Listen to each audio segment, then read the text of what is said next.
Hello everyone and welcome back to the podcast. Today we're going to be doing an update of my deep dive on Duolingo, which I believe is evolving into something like a Costco of education. I believe that it shares fundamental genetic traits with Costco and that ultimately this means that Duolingo will get much larger over time. Let's get deep into it. Duolingo's KPIs continue to hit new record highs driven by extraordinary process power. This is best evidenced by the record level of DAUs as a percentage of MAUs that came in this last quarter in Q2 2024, as you can see in the graph below. The higher this metric goes, the more engaged the user base is and ultimately the more earning power Duolingo has, which is good for the business. Simultaneously, earnings from continuing operations have risen from 8.03% in Q4 2023 to 13.66% in Q2 2024. This demonstrates that Duolingo is capable of converting engagement into bottom line performance, which at first wasn't clear to me. CFO Matthew Scarupa explained in the Q2 earnings call that he sees Duolingo's ability to convert engagement into a healthy bottom line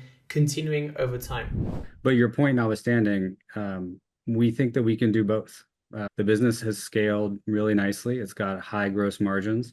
So we can achieve our capital allocation strategy, which is first and foremost investing in R&D in the business to drive organic growth in that flywheel and drop a good portion down to the bottom line. So I don't see it changing in the near term or any updating of that long-term target, but we're happy with it.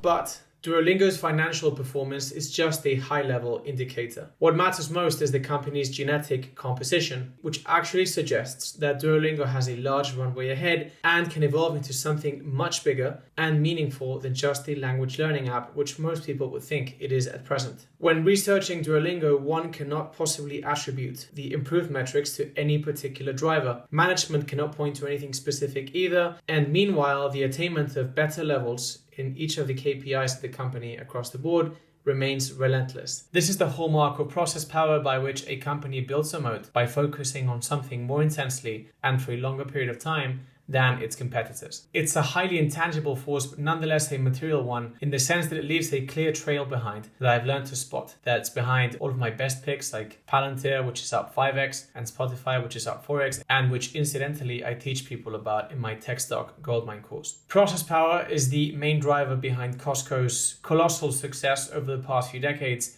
as I explained in my recent Costco deep dive, which is actually the last video that I uploaded just before this one. I now begin to suspect that Duolingo is a success story of similar magnitude in the making, with reasonable odds, as I was saying at the start of this video, of the company evolving into a gigantic education online company that is far more attuned to the expectations of today's customers than our traditional institutions. Although Duolingo is valued at just over 20 times sales, the long-term potential is appealing. The main takeaway from my Costco deep dive is that they have succeeded by executing and improving the same algorithm for decades. They constantly seek to deliver more value to shoppers at a lower real price while taking care of shareholders. In doing so, they've created a moat, which essentially consists of the place they occupied in the mind of their customers and providers as the place they come to repeatedly to get awesome deals. Costco's algorithm works anywhere, which has propelled the company's international expansion over the past few decades, which has been the principal force in the increase of the stock price. In my view, Duolingo is running a similar algorithm but with a different end application, which is to help people learn new things online. They've ultimately created an environment which makes learning addictive, thus solving the most important problem in education, which is student motivation. Instead of leveraging the addictive power of algorithms to keep people hooked on useless content, they've done so to help people learn faster.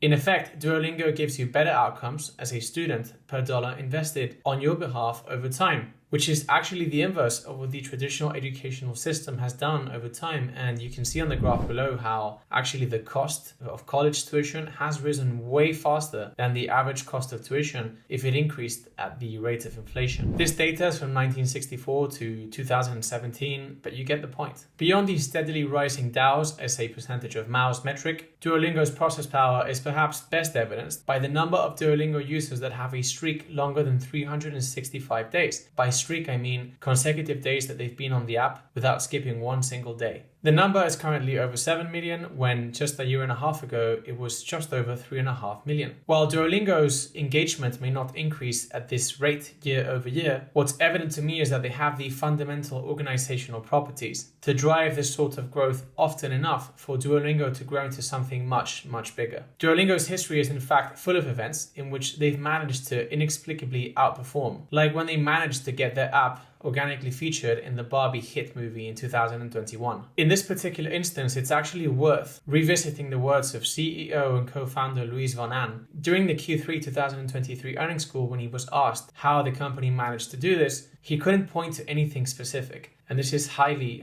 revealing of process power. And the combination of getting much better with marketing and the getting better has made it so that Duolingo has really struck a chord with this. Part of the reason that we've exceeded our expectations is because things have happened that there was no way for us to expect. We could not expect that the Barbie movie was going to add Duolingo in there. The rapid increase in the number of users with a larger than 365-day streak on Duolingo coincides with Duolingo using AI more to create content. While it could be argued that this company may well be disrupted by AI going forward, I view AI as a clear enhancer of the company's operations and thus of its earning power. AI ultimately needs data to learn how to automate processes, and by making the app increasingly addictive, Duolingo is securing its spot as the prime educational data reservoir. Here's what CEO and co-founder Luis von Ahn said about this matter during the Q2 earnings call. Over the last year and a half, we've seen an amazing acceleration in terms of the speed of content that we can add. A lot of it has to do with AI. Not entirely, some of it is just better processes from ourselves, but a lot of it has to do with AI, and we're really excited about that. And it's not just that it's cheaper to add the content. That's interesting and that's good. It helps our margins, and I'm sure Matt loves that.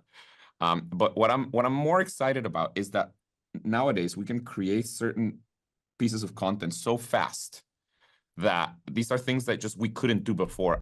Now, although the long-term potential is vast, in my view, Duolingo's foundations still require particular attention on behalf of investors. Duolingo evolves into a broader education company from here by deploying new verticals and thus teaching a growing volume of subjects in an increasingly addictive way. Last year, Duolingo launched their new math and music verticals, which according to Luis are growing well but are still quite small relative to the language learning vertical. However, there's one fundamental issue with the company's fundamental value proposition, and that is that for most of its customers, it's actually a nice to have. This is only not true for English learners in non-English speaking countries, since learning English for them means they get an almost immediate raise in their pay. Around half of Duolingo's revenue comes from the US, where most folks can speak English. And so what this means is actually that the quality of at least half of Duolingo's revenue is very much in question. As Luis said during the Q2 2024 call, most users are in fact hobbyists that want to learn languages for fun. In the Q2 earnings call, an analyst asked Luis whether they were seeing any changes in their users' behavior due to the, at the time, in Q2 2024, uncertainty on the macroeconomic side. While his reply was reassuring, this company has never actually gone through a recession, and so the durability of Duolingo's top line, or a large component of it, is very much in question in times of true economic hardship. This is in fact what at present prevents me from making a major bet on this company. That and the fact that I think I already have a bunch of tremendous picks. Here's what Luis said in the Q2 2024 earnings call about this topic. There's a lot of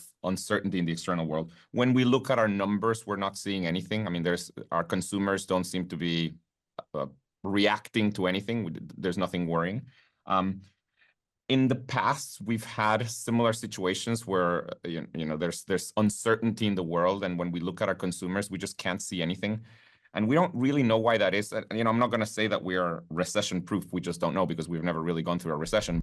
Duolingo Plus, the intermediate tier, which is the one that's above the free one and just below the one that's packed with AI features called Duolingo Max, which is obviously slightly more expensive, sells for just $6.99 per month. This is a relatively small amount, and indeed, the aforementioned engagement metrics are indicative of a user base that's more than happy to pay for this amount. In the case of Spotify, for example, while I haven't seen the company go through an actual recession, it's qualitatively clear to me that people will give many of their day-to-day essentials beyond food, water, and shelter before they give up on Spotify. Perhaps this is the case with Duolingo, but this is not clear to me at present. And that's why today, for the first time, I just became a user and I'll be trying the app out for myself. Per Luis's words, it seems that at present, expanding the prominence of the English vertical within the language component of the business is a primary goal for Duolingo. Per their process power, I would be happy on betting money on Duolingo actually making English a more substantial part of their top line. Over time, this should definitely equate into a business with stronger foundations, thus increasing the odds that they do evolve into a large online educational institution that best caters for the expectations of modern students. In the meantime, as you can see depicted on the graph below, Duolingo's free cash flow per share levels continue to skyrocket. There are essentially countless factors at the user experience level for a company to print free cash flow in this manner. But to me, the graph that you see on the screen now simply screams process power, as do the other components of my Duolingo analysis. My experience continues to be that companies with extraordinary process power tend to increase their levels of free cash flow per share over time. So despite the above concerns, I continue to be interested in potentially becoming a Duolingo shareholder at some point. Thank you very much for joining me, and before leaving, can I ask you just one quick favor? If you enjoyed this update, could you please share it with one friend whom you think will enjoy it? These deep dives are for free, and so the only way this grows is with your help. Thank you very much in advance, and until next time.